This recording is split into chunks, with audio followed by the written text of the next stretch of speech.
How y'all doing? This is Pete. We're going live over here. I think we're on D.I.Y. Auto School. If we're not, we're on Southwest Rod and Custom, my friend Pete YouTube channel.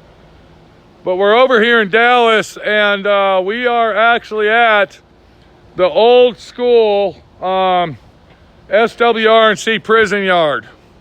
Now, it's been approximately 4 months since I've been here, and let me tell you what, it's changed. I had to come out here. We brought Nitpick Norm's Jr.'s Roadrunner out here. Nice guy that he is. You got to watch that video when I post it. You won't believe the shit that we had to go through to get rid of this car, but we finally got it off my trailer, and it's sitting over at Nitpick Norm's, and I wish him the best of luck putting it all together. And I want to go ahead and say hi to everybody that's watching. We haven't put a video up in approximately a week. That's because I've been on the road traveling to Dallas, Texas. I had to go to the dentist.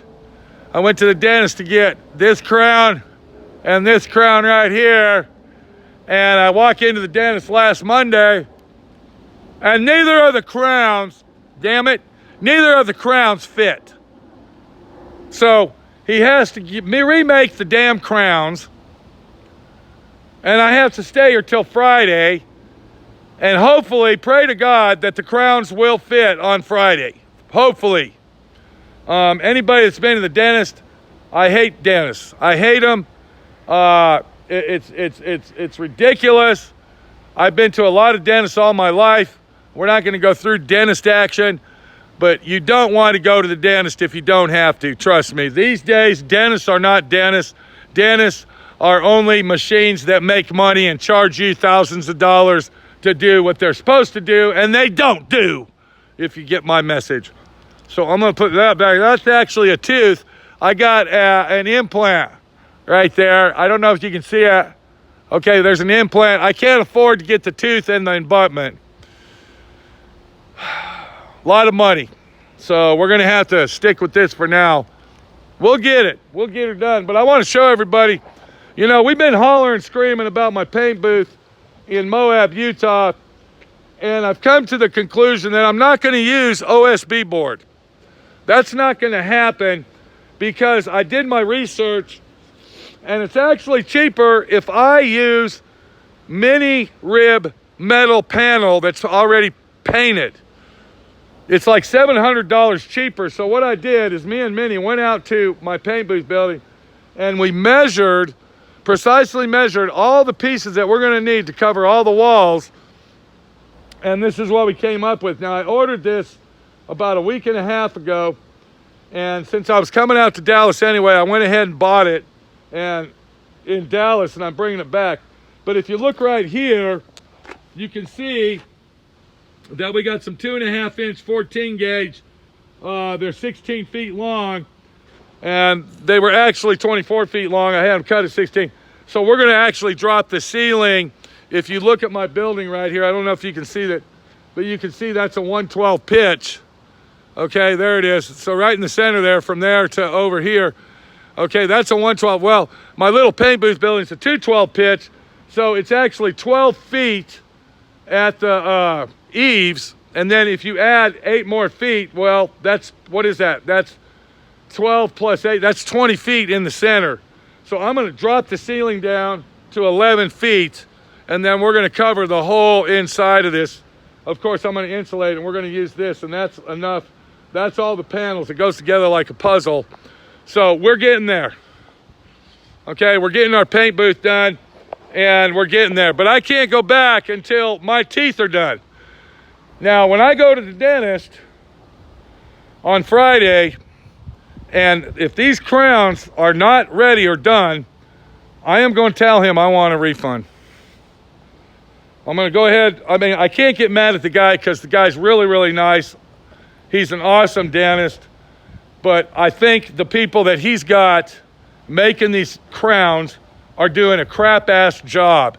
I was actually sitting in the chair, and while I was sitting in there waiting on him to do this, he was in there talking to somebody else about a crown that didn't fit right and that he was going to have to get another one made. So I don't know what it is with the crowns, but he needs to get his shit together because he's going to lose a lot of business. All right. If you look behind me, you see what's going on here. We got a lot of Mercedes that we need to get on and start restoring.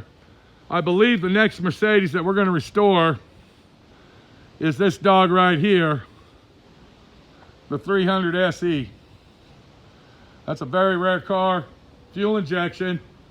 He actually has another one inside, but that's going to be the next one that we're actually going to be bringing up there to restore. But before we do that, we got this car right here. Now I want to go ahead and tell everybody about this car, and I've actually recorded. As you can see, I'm out here making YouTube videos. Okay, I'm out here making YouTube videos for everybody. But let me go ahead and tell you about this car. I restored this car back in the mid-'80s. Okay, this is a My Friend Pete restoration job. Now, the guy drove it for 2 or 3 years, and he parked it in his backyard. He never covered it. He never did anything with it. And it sat there since the mid to late 80s. Okay, it just sat in his backyard. I don't even know why he restored it, to be honest with you. I really don't know. But I restored this car. It's a 1970 convertible. Of course, it's in serious bad shape from sitting around. And this is what happens when you let cars sit around. Believe it or not, this was a brand new top that he put on here back then. But look at the framework on this. Okay, this is what happens when you restore cars and then you sit them out in your back 40 and forget about them. Let me go ahead and open this. Stand back. Okay, I opened it the other day and a rat jumped out. We definitely don't want a rat. Look at all the rat shit. Look at the situation we got here. You can see the wiring. I mean, this is going to be a total 100% authentic My Friend Pete re-restoration to get this car back in gear. Now, our buddy, Mr. Majestic, bought this car from the guy that I restored it for. And anybody that watches my videos probably knows the guy. His name's Willie. We did a video on his Corvette that he wanted me to restore. Well, that used to be Willie's car. That was Willie's car right there. And we'll be taking that to Moab sometime in the future. We're going to be doing a total restoration. I'm going to be doing everything to it, from wiring, mechanical. I'm probably going to rebuild. I'm going to get a 16 dual port engine, 16. I'm going to completely rebuild that. I'm going to do everything from start to finish on that car. Will it be a complete video set? I don't know. I really don't. But we're going to see it. Let's go ahead and turn our camera around, take a gander at what's going on over here. All right. This is Nitpicks Jr.'s stupid, I might say. Can I go ahead and use the word stupid? I want to go ahead and say stupid. Okay, this is stupid rod. Not rat rod, stupid rod. Okay? You know, they really thought that they were going to make something out of this. Are you shitting me? This is the biggest, totalest pile of crap I've ever seen in my freaking life. I'm sorry to say that, Junior. I know you're probably watching this, but this really pisses me off that somebody would take a car that's probably worth money and do this to it. It's a total sham and a scam.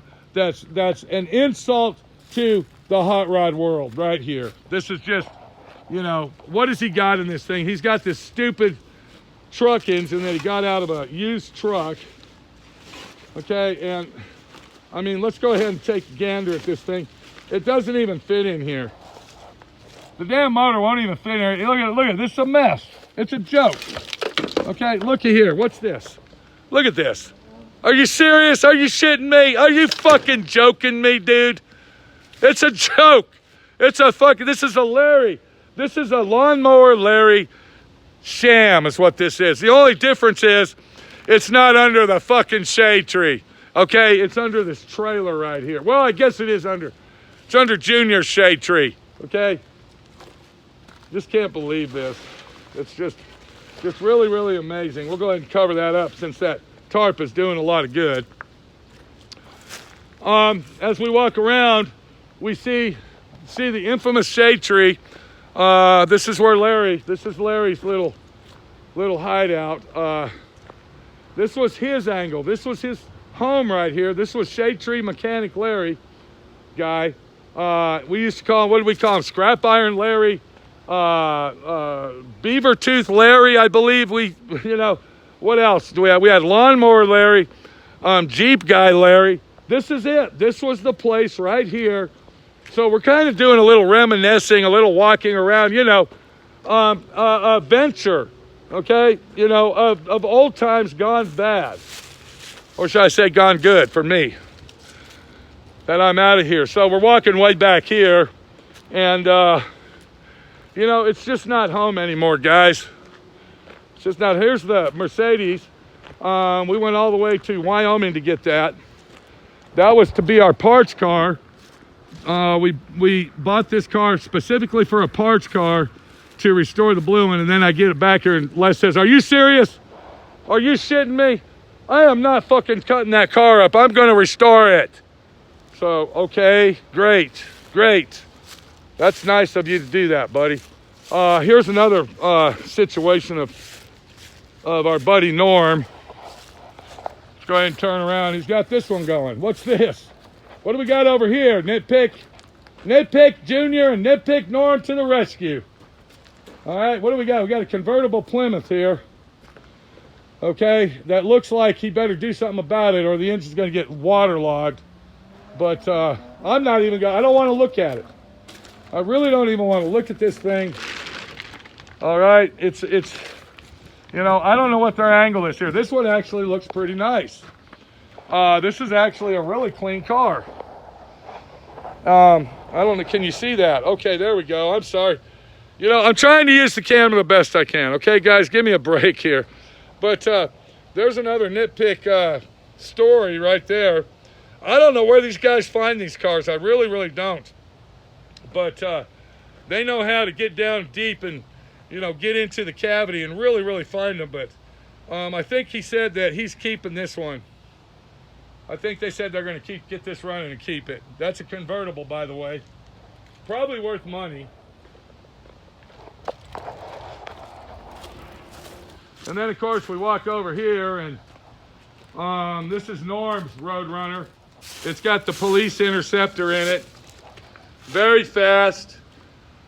I believe it's a 440 car. It's got a police interceptor. It's a super, super fast. It's a 4-speed car. And he wants me to bring this out to Moab and finish it out for him. So maybe sometime in the future we're going to do that, but not today. Nitpick Norm. Especially after the hassle I got bringing back the Roadrunner convertible. Make sure everybody watches that video. You're really going to get shocked and surprised. And you might make sure that you're sitting down because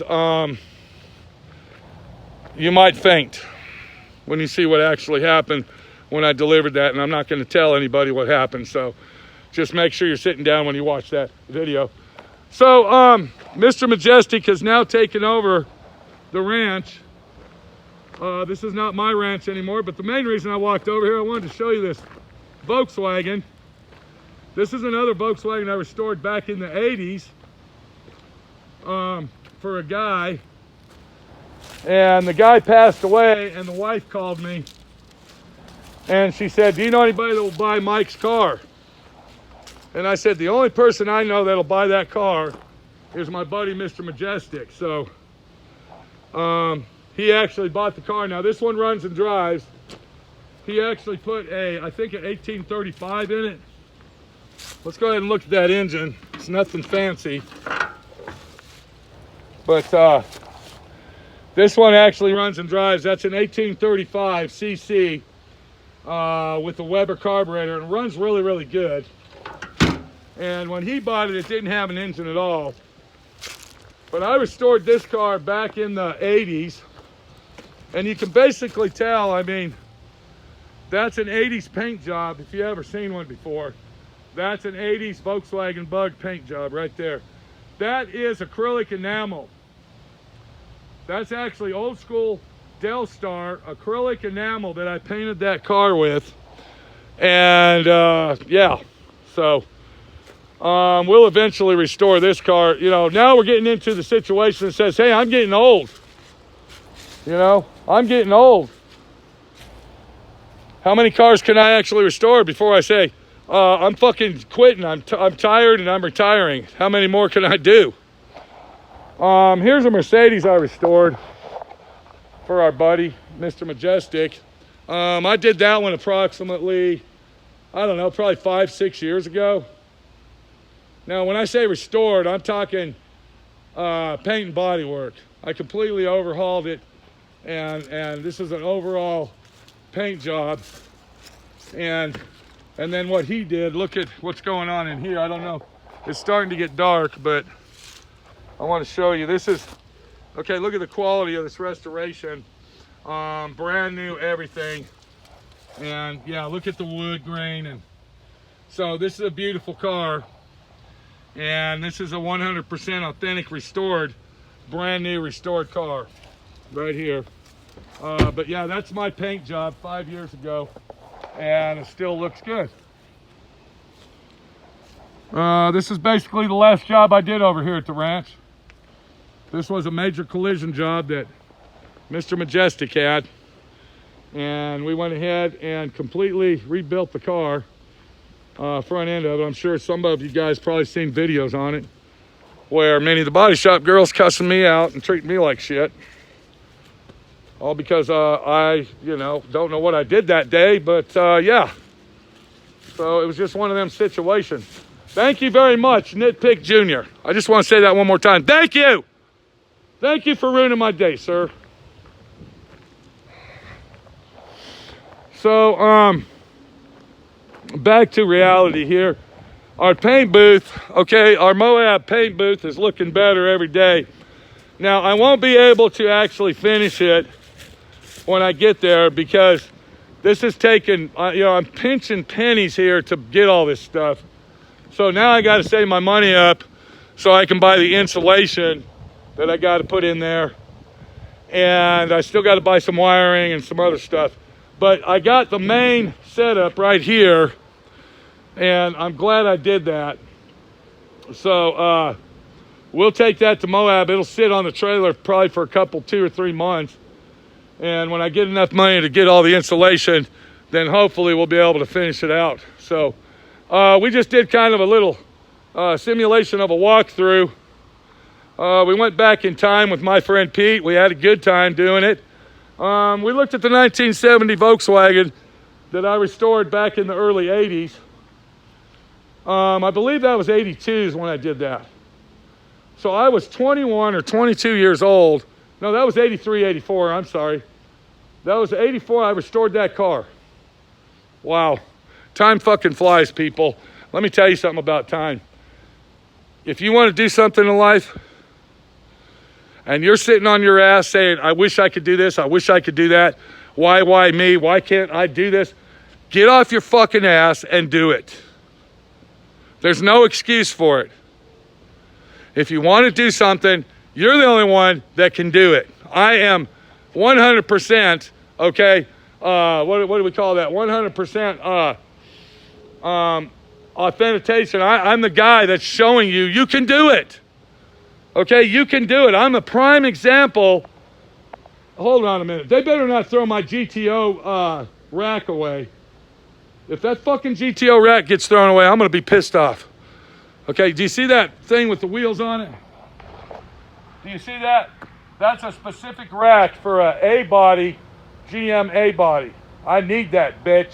I fucking need it.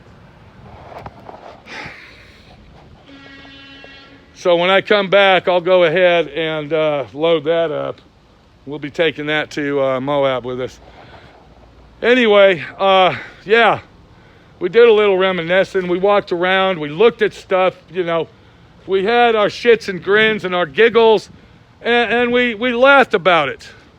All right, that should be telling you something. That should be telling you, look, dude. Okay, my friend Pete moved on. My friend Pete bettered his life because he got off his ass and he fucking did it. And if my friend Pete can do it, I can do it. That's what you ought to be telling yourself. I got another Etzel at my shop. Mr. Majestic, of course, he wants it as a desk. So yesterday, all day long, I went to 27 office furniture stores out here in Dallas, Texas, and I finally found a desk. I went to 27 of these motherfuckers. Let me tell you something. Have you ever been to 27 used office furniture stores? Okay, well, I finally found the desk. This is the desk we need to make that Etzel desk, and that's what we're going to get. Here's the rest of my 2.5-inch square tubing, 14 gauge that we need to drop the ceiling. I went ahead and picked these up while I was over at the metal place. Now, what these are for the frame. That's for the door frame that goes between my two bays. There's a gap, and I need this to cover that gap because every time Minnie walks in it, she rubs her arm on it and scratches herself. So, you know, got to take care of mama. Happy mama, happy life. That's all I can tell y'all. Let's take a look at my friend Pete's old office, and then we're going to say goodbye. So there it is, right? That's the command center. That was my friend Pete's command center. You know, hundreds and thousands of videos. Saw that area. That's where my friend Pete was sitting right there. And now it has turned into a clock factory. And I'm going to be posting, anybody that's into old vintage clocks, I'll be posting videos on these clocks. So if you're interested in them, be watching YouTube channel 522 D.I.Y. It's called Pete's Guitars and More, I believe. But we'll be posting videos on these. This clock right here is from 1778. And if you look real close, what is that? What do we got there? What is that? That's working. A working fucking clock from 1778. Okay? I just bought this clock last Saturday at an estate sale. 1825. Let me show you this. That's an 1825 grandfather clock. And watch this. Okay? Look what's going on here. All right, that clock works. All this design, you see, it's all hand painted. Okay, rare clock, rare clock. We'll go ahead and stop that. But I gave $200 for this clock. $200. All right.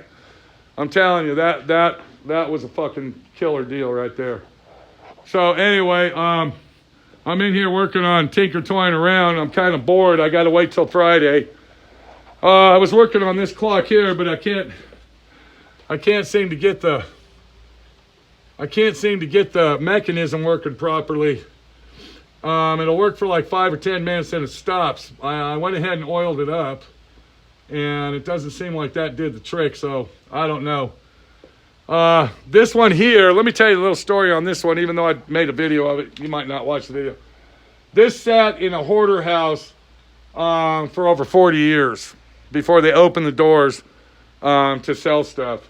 If you look in the corner there, you can see where the dirt daubers were staying.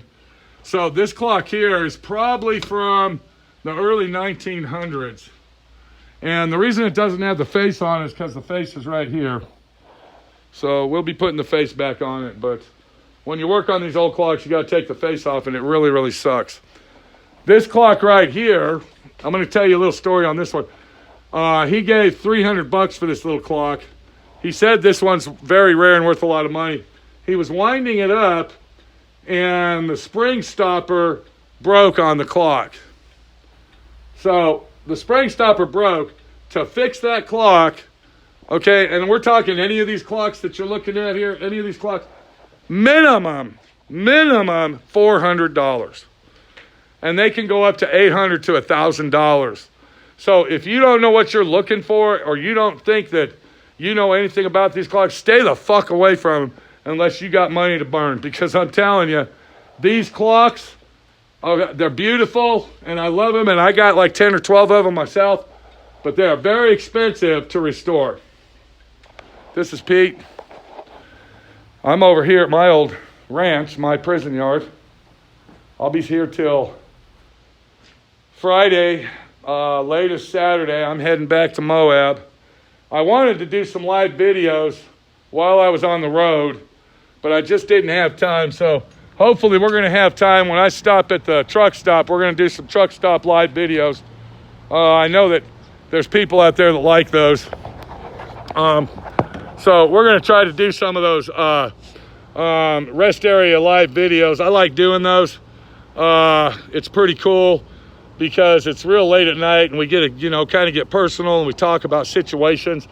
Why are you up late? What's on your mind type shit. What's going through my mind at 12:30, 1 o'clock in the morning, and how do I feel about the situation that's going on in the world? I don't want to go into that right now. We all know the outcome of what happened with America, and I'm not prepared to talk about that yet. I don't think at this time it's the right time, but maybe sometime it will be the right time. And possibly when I get back on the road Saturday or Friday, we're going to have a long talk about the situation, and we're going to talk about it in a nice, calm way. And I'm going to let you know what my friend Pete thinks of the deal. I actually made a video on Cork. I don't know if there was people out there that saw that video, but I actually said in that video that I'm not making any more political videos. I'm going to delete all the political videos off there. I'm going to turn that channel into a travel channel, or should I say a mini channel. It's going to be a mini channel. And the video was on there for about, 2 or 3 hours, and YouTube deleted it. I don't know why they deleted it. We got mosquitoes out here. This is Texas. Do you live in a town right now? Leave a comment. Is there mosquitoes out there where you live right now? We got tons of mosquitoes out here. I don't know what the deal is, but anyway, this is Pete. I'm rambling. Y'all take it easy.